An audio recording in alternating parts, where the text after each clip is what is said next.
Pohon kelapa sawit akhir-akhir ini jadi ramai diperbincangkan karena menjadi salah satu penyebab bencana banjir besar di Sumatera pada akhir tahun 2025 yang sampai sekarang sudah memakan hampir 1.178 korban meninggal dunia. Namun setelah kejadian itu beredar potongan video Presiden Prabowo yang bilang akan melakukan ekspansi kebun sawit di Papua. Alasannya agar bisa dijadikan BBM demi swasembada energi yang diharapkan bisa mengurangi anggaran impor BBM di Indonesia khususnya di Papua. Dengan itu anggaran untuk impornya bisa dialihkan ke pembangunan daerah. Di sini aku jadi heran, kesannya pemerintah kita lebih mementingkan bisnis daripada kemanusiaan. Tentu bukan aku aja yang bingung, bahkan banyak netizen Indonesia yang kesal karena video itu memberikan kesan tidak adanya rasa empati terhadap korban-korban yang terdampak karena bencana banjir besar di Sumatera. Tapi kalau kebun sawit bisa bikin bencana sebesar itu, kenapa kok masih digas aja buat ditambahin di Papua ya?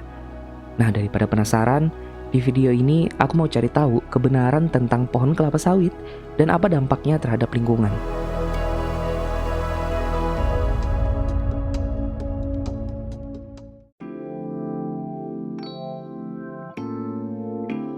Yang pertama, kita harus tahu dulu, pohon kelapa sawit itu jenis pohon yang seperti apa sih? Banyak sekali konten kreator di TikTok, di Instagram yang memberikan penjelasan terkait pohon kelapa sawit ini. Dan rata-rata mereka menyimpulkan bahwa pohon kelapa sawit ini tidak bisa disamakan dengan pohon-pohon di hutan pada umumnya.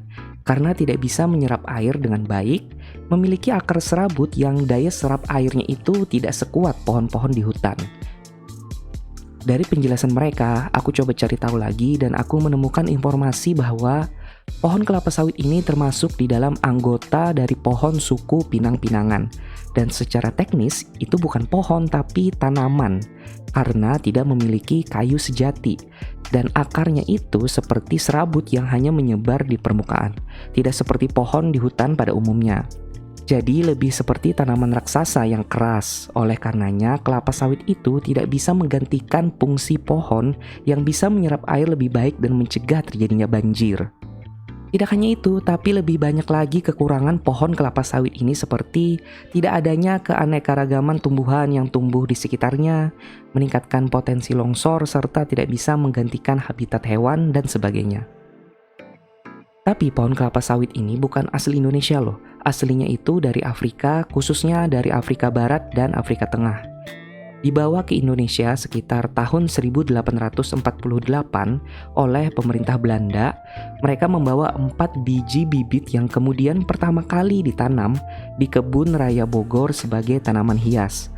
Lalu di tahun 1911 menjadi tahun di mana kelapa sawit mulai dijadikan usaha besar-besaran untuk tujuan industri. Nah, itu tadi sedikit fakta dan sejarah singkat tentang pohon kelapa sawit.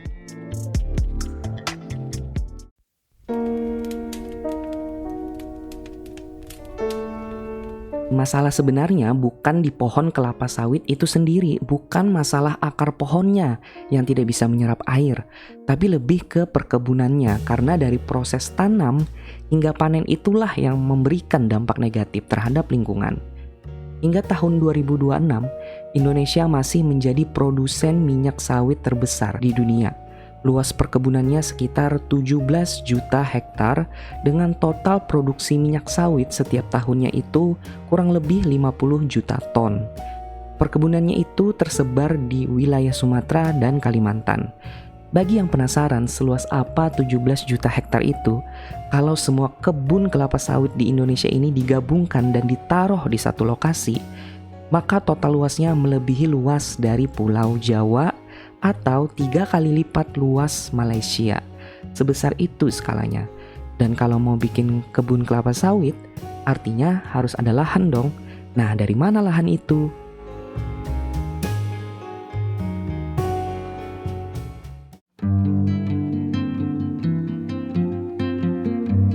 Ya dari pembabatan hutan. Nah, disinilah asal muasal bencana banjir itu bisa terjadi.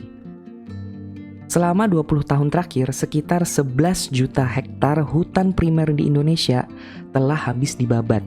Salah satu pemicu utamanya adalah untuk dijadikan lahan perkebunan kelapa sawit. Pelaku utamanya itu ya perusahaan pengelola kebun sawit, terus yang ngasih izin dalam hal ini adalah pemerintah setempat, dan ada juga oknum-oknum pelaku perkebunan ilegal. Gini ya, 11 juta hutan primer yang habis ini adalah hutan yang sama sekali tidak tersentuh oleh manusia. Jadi struktur ekologisnya masih utuh, rumah untuk hewan-hewan di dalamnya. Tapi sekarang sudah jadi lahan perkebunan sawit. Bayangkan, rumah kalian digusur, terus alasannya biar bisa dijadikan lahan perkebunan sawit agar menguntungkan negara.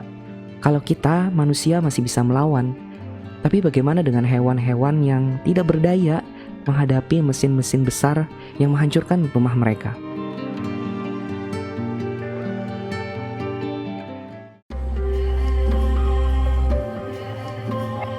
Karena aktivitas mesin-mesin besar itu jugalah yang membuat tanah di perkebunan sawit menjadi padat, sehingga menghambat perkembangan akar juga menurunkan kemampuan tanah dalam menyerap air.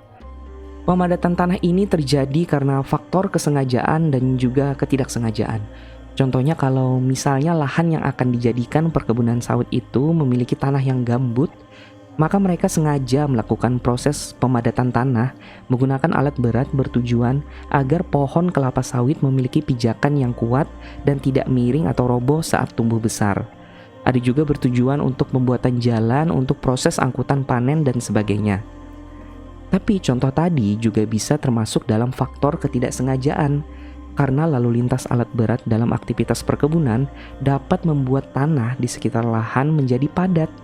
Kalau tanahnya padat, maka dari itu kekurangannya ya kemampuan tanah dalam menyerap air akan menurun.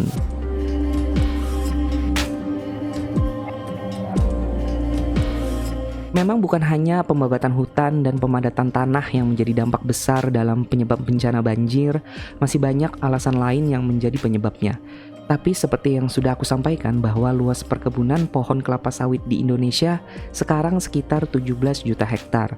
Ingat, itu melebihi luas Pulau Jawa, maka dari itu karena skalanya yang sangat besar, tentu dampak negatifnya akan makin besar dong.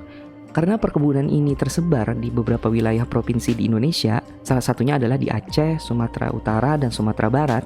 Dan benar, provinsi itu juga yang terdampak dalam bencana banjir besar di akhir tahun 2025 lalu. Sebagian hutan yang ada di sana sudah berubah menjadi lahan perkebunan sawit, yang mana itu awalnya adalah rumah bagi sebagian hewan yang tinggal di sana serta tempat keanekaragaman hayati yang sekarang sudah hilang.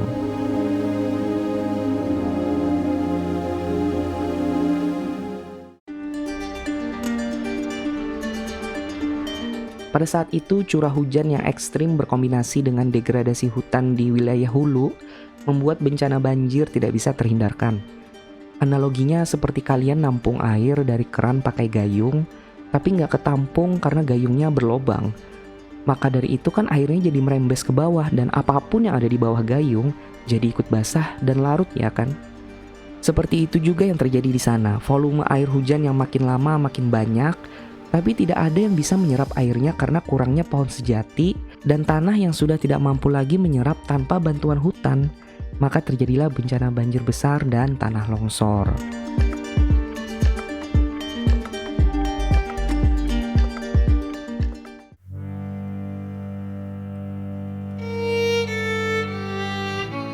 Hingga video ini dibuat sudah ada sekitar 1178 korban yang sudah meninggal dunia. Bukan hanya itu, masih ada ribuan korban luka-luka, puluhan orang hilang, ratusan ribu orang yang mengungsi, puluhan ribu rumah rusak, ratusan kerusakan infrastruktur seperti jembatan, fasilitas pendidikan, bahkan 50% desa di Aceh itu sudah terdampak banjir dan longsor. Untuk menangani bencana ini, Badan Penanggulangan Bencana serta kementerian-kementerian terkait sudah memberikan bantuan sembako, kebutuhan keluarga dan dapur, tenda dan kasur, serta bantuan pendukung lainnya. Presiden hingga menterinya sudah berkunjung untuk melihat kondisi di lapangan. Tapi tetap saja menjadi polemik di kalangan netizen karena mereka kesana kesannya lebih ke pencitraan. Ada yang nyekop tanah lah, ada yang kampanye lah, bawa karung beras lah, pakai rompi lah, dan pasti selalu ada kamera. Kesannya menurutku kayak bencana ini jadi momen yang dimanfaatkan untuk para pejabat untuk membangun citra baik mereka. Malah bantuan yang sangat nyata dan sampai langsung ke para korban adalah bantuan para relawan serta influencer yang mengadakan penggalangan dana, seperti Bang Ferry Irwandi, Pras Teguh, dan masih banyak lagi. Mereka benar-benar mengantarkan bantuan langsung ke para korban sampai ke pelosok yang terisolasi.